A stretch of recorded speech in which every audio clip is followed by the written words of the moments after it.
도마님들 반갑습니다.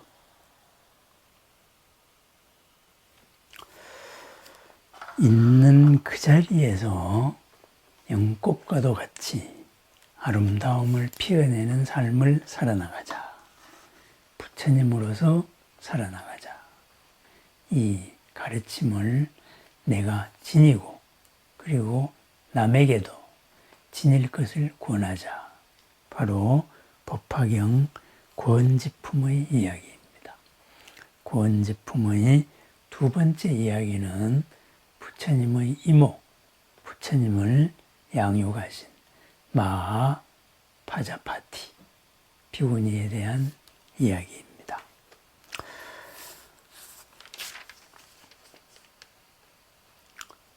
이때 부처님의 이모이신 마하 파사파제 비구니는 아직 배우는 비구니와 다 배운 비구니 6천 사람과 함께 자리에서 일어나 일심으로 합작하고 부처님의 조난을 우러러보며 눈도 깜빡이지 아니하였다. 이때 세존께서 마하 파사파제에게 말씀하셨다. 그대는 어찌하여 근심하는 얼굴로 열애를 보는가? 그대의 마음에 생각하기를 그대의 이름을 불러서 위없이 높고 바른 깨달음의 수기를 주지 않을까 걱정하는가? 마하 파사파제여, 내가 이미 앞에서 모든 성문들에게 다 수기를 주었느니라. 이제 내가 수기를 원한다면 그대는 장차 앞으로 오는 세상에 6만 8천억의 모든 부처님 가운데서 큰 법사가 될 것이며 또 6천 명의 배우는 비구니와 배움을 마친 비구니도 함께 법사가 되리라. 그렇게 하여 점점 보살도를 다 갖추고 성불하리니 그 이름은 일체중생 희견열애 응공정변지 명행족 선서 세간의 무상사 조장부 천인사 불세존이리라. 마하 파사파제여, 이 일체중생 희견불과 그리고 육천 보살들은 차례차례로 수기를 주어 위없이 높고 바른 깨달음을 얻으리라. 그렇습니다. 부처님께서 부처님의 이모 마하 파사파제 비구니에게 수기를 주셨습니다. 일체 중생 희견열애가 될 것이다. 이렇게 말합니다. 법사로서 법을 전하는 이로서 수많은 삶을 거친 다음에 일체 중생 희견열애, 모든 생명들을 즐거움으로 바라보는, 즐겁게 바라보는, 즐거움으로 인도하여 더불어 즐거운 그러한 열애가 될 것이다. 이렇게 이야기합니다. 부처님의 이모이자 부처님을 양육하신 분이죠. 고대 인도의 전통에 따라서 그 결혼 동맹이었죠. 그죠? 석가족과 그리고 꼴리아성, 그 꼴리아족은 바로 결혼으로서 이어진 동맹이었습니다. 그리하여 정반왕도 꼴리아족의 그 자매들과 결혼했습니다. 언니, 마야 부인이죠. 그 동생은 바로 고단미, 그죠? 마하 파사파제입니다. 마야 부인께서 우리 부처님을 낳으시고 바로 돌아가셨지요. 그리하여서 그 동생 마하 파사파제가 바로 이제 우리 부처님을 키웠습니다. 이모이자 양육을 하신 어머니이기도 하죠. 그런데 이 마하파사파제는 한자로 번역을 할 때에는 대애도 이렇게 번역을 합니다. 클대의 사랑의 길도, 크나큰 사랑의 길을 걸었다. 크나큰 자비의 길을 열었다. 바로 이런 분입니다. 왜? 마하파사파제 비구니는 자애관으로서 바로 도를 얻었다. 이렇게 전해 내려오기 때문입니다. 마하파사파제, 한자로 그렇게 말하지요. 마하파자파티, 바로 범의 이름입니다. 마하, 크다 이거죠. 위대하다. 파사파티, 파자파티, 바로 자손의 어머니입니다. 그래서 위대한 자손의 어머니, 이런 이름이었죠. 태어났을 때 이제 여러 사람들이 아이의 얼굴을 보고 그렇게 지었다고 합니다. 그러다가 보니 이 위대한 자손의 어머니가 될 것이다. 그러면은 위대한 자손이 나로부터 비롯할 것이다. 그래서 이제 석가족으로 시집을 왔습니다. 시집을 와서 바로 우리 석가모니 부처님을 키우면서 시달타 태자를 키우면서 한편으로는 기대 반, 한편으로는 또 걱정 반이었죠. 위대한 자손의 어머니가 내가 될 것이라고 했는데 바로 전륜성왕이 될 것이냐, 아니면은 내 품을 떠나 부처님이 될 것이냐 걱정이 많았다 그래요. 그러다가 어느 날 그 아들이 출가를 했습니다. 그래서 부처님이 되었습니다.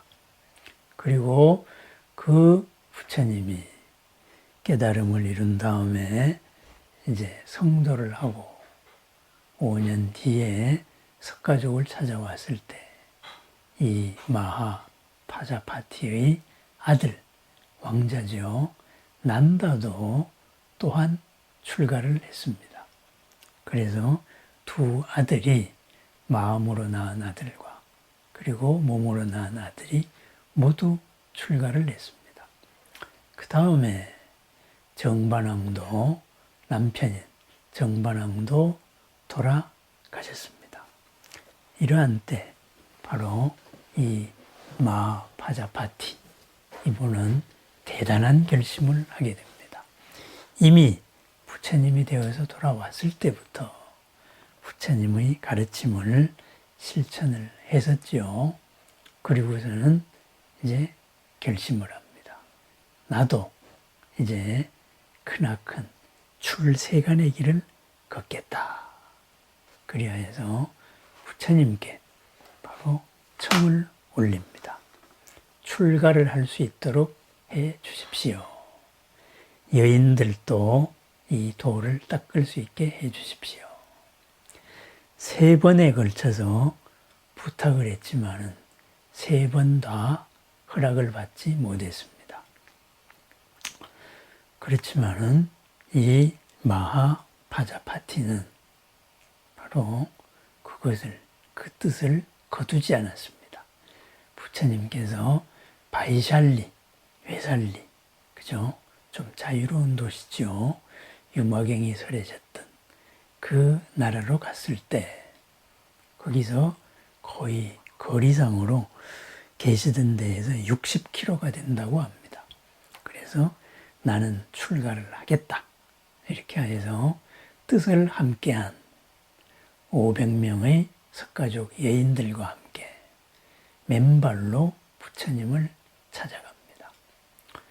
그 60km를 왕궁의 삶에 있던 이 여인들이 같이 출가를 했습니다. 그래서 부처님께 도달했지만은 부처님께서는 허락을 하지 않으셨습니다.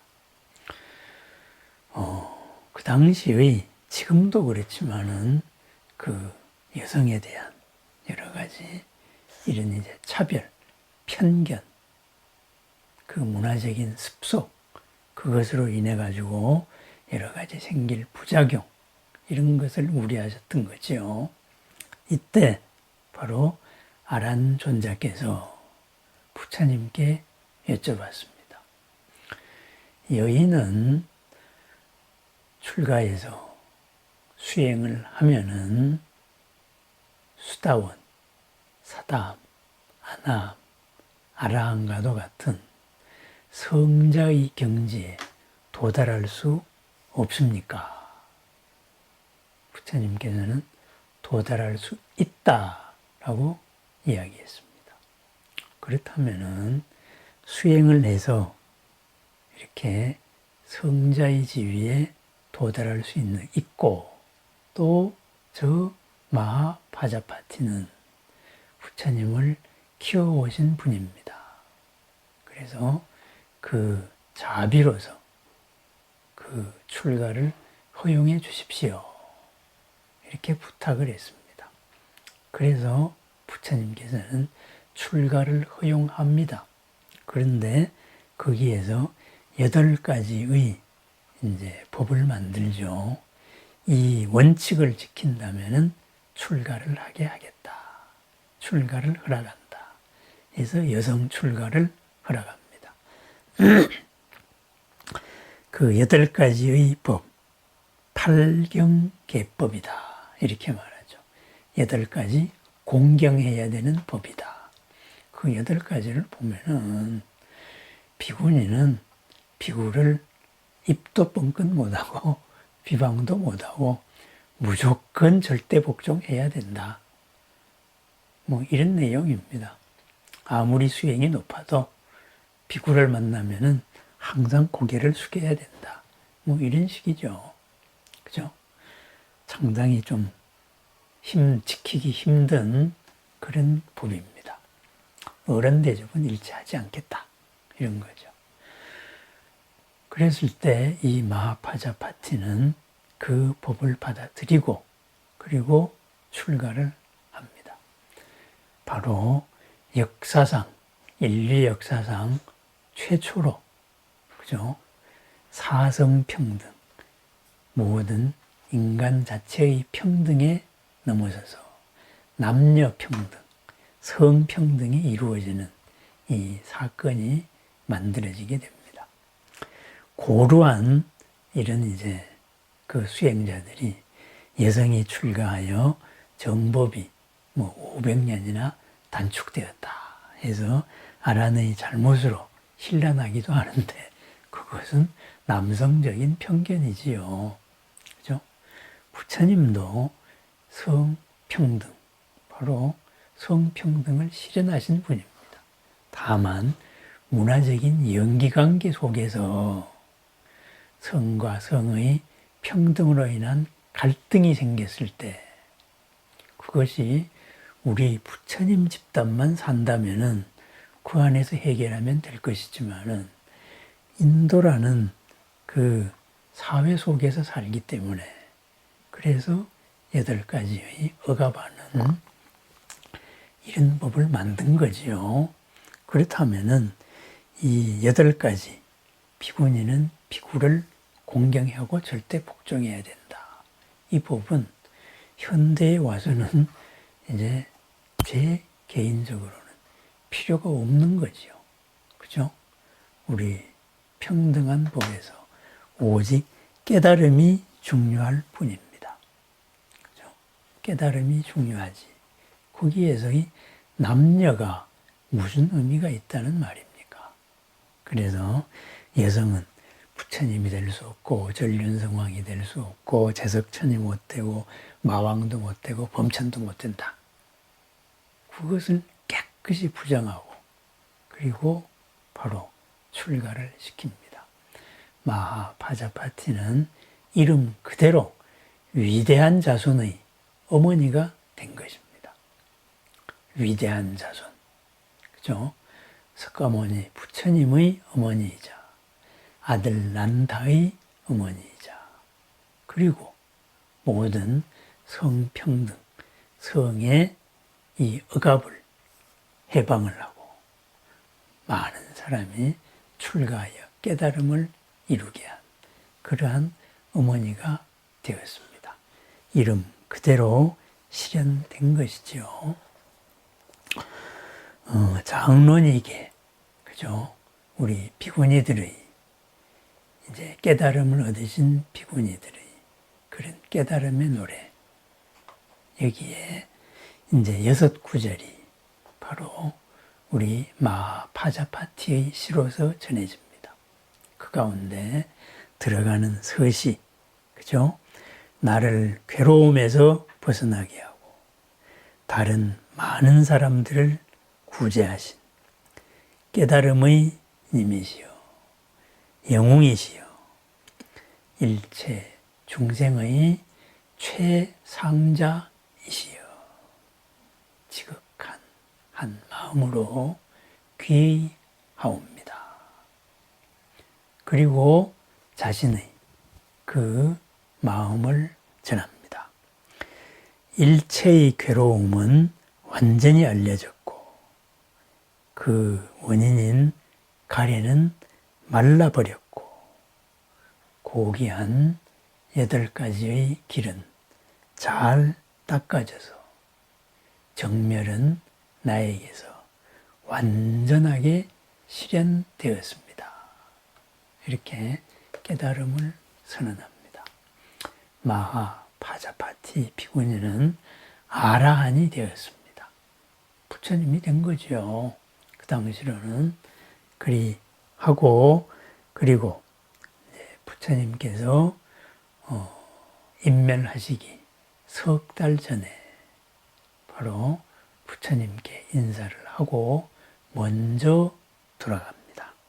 정멸에 이르렀다. 그죠? 위대한 자손들을 낳게 한 그런 사람입니다. 불가능을 바로 열어버린 그런 위대한 분입니다. 여성은 그 한계를, 그죠?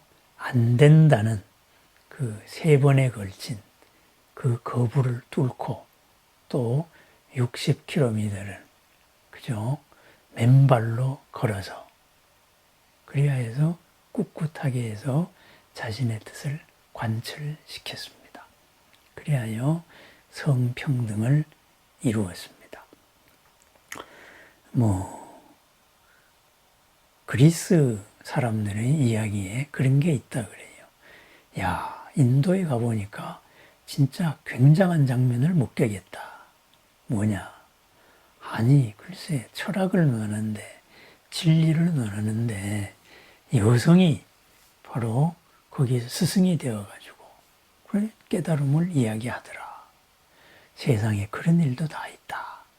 바로 그런 것. 그것을 실현한 것이 바로 부처님과 그리고 마하파자파티입니다. 이 설화가 아니죠. 이 역사적인 사건이 우리에게 무엇을 전해주고 있을까요? 그렇습니다. 온 세상이 안 된다 그러고 나도 안 된다고 교육받아 왔는데, 그런데 그것은 안 되는 것이 아니다. 되는 것이다. 불가능은 없다. 그것을 바로 실현하신 그러한 분입니다. 그리하여서 위대한 자손들을, 수많은 위대한 자손을 탄생시킨 어머니가 되었습니다. 이 마하파자파티의 수행은 바로 자애관이라고 말합니다. 그리고 계행이 매우 청정했다고 말합니다. 또 여러 분야에서 부처님이 으뜸이다 하고 제일이다 라고 칭찬을 하신 제자들이 있는데, 이 마하파자파티는 참괴의 제일, 매일매일을 반성하고 참회하고 새롭게 하는 구참괴 제일, 이렇게 말씀하셨습니다. 그렇습니다.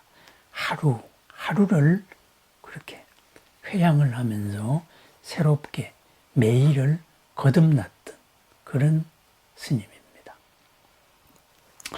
그런데 그러한 깨달음, 그러한 불가능을 가능하게 했지만서도 그것을 바로 문화적인 환경을 수용하면서 그것과 함께 물과 우유와 같이 어울리면서 그것을 실현을 했다. 바로 비구에 대한 절대적인 복종을 나타내는 8가지의 문화적인 한계의 법, 그것을 바로 지켰다, 받아들였다. 그죠? 본래 진리의 자리에서 차등이 어디 있느냐, 이것이 아니고 있는 그 자리를 받아들이면서 거기에서 자신의 모든 것을 실현시켰습니다. 바로 우리가 이 불가능을 뚫고 새로움을 열어나가면서 어떻게 이 세상과 함께 어울려야 하느냐, 그 모범을 보여주셨습니다. 그래서 법화경은 말합니다. 자해의 수행을 한 이 마하파자파티는 부처님이 되리라. 일체 중생 희견열애가 되리라. 그랬습니다. 모든 존재를 자애로서 사랑으로서 함께 바라보기를 즐겨하는 열애, 중생과 더불어 사는 바로 서원의 열애, 그 자애를, 사랑을 우리들에게 베푸는 그러한 법신 부처님, 일체 중생 희견열애가 되리라.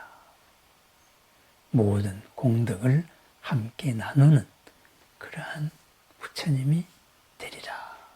이렇게 말씀하셨습니다. 그랬습니다. 안 된다고 하는 모든 것을 열어젖히는, 그리고 지금 이 자리의 모든 편견과 문화적인 제약도 수용하면서 바로 이 빛과 공덕과 평안을 드러내는 일체 중생 희견, 더불어 살기를 기쁨으로 여기는, 더불어 기쁨을 함께 보게 만드는 그러한 부처님이 되는 길, 그 길을 자해관으로 열어가신 분, 불가능을 가능하게 하신 분, 바로 부처님을 기르신 마하파자파티입니다. 스스로를 돌아봅니다. 나는 어디에서 주저앉고 있을까요? 남이 안 된다고 하고, 내가 안 된다고 하고, 또 주변과 내가 어울리지 못할 때 이 마하파자파티 비구니, 마하파자파티 아라한을 생각합니다. 오늘 하루도 활짝 열린 모든 불가능을 모든 가능으로 바꾸는 천상천하 유아 독존의 즐겁고 새로운 무해자재한 하루를 축원합니다. 감사합니다.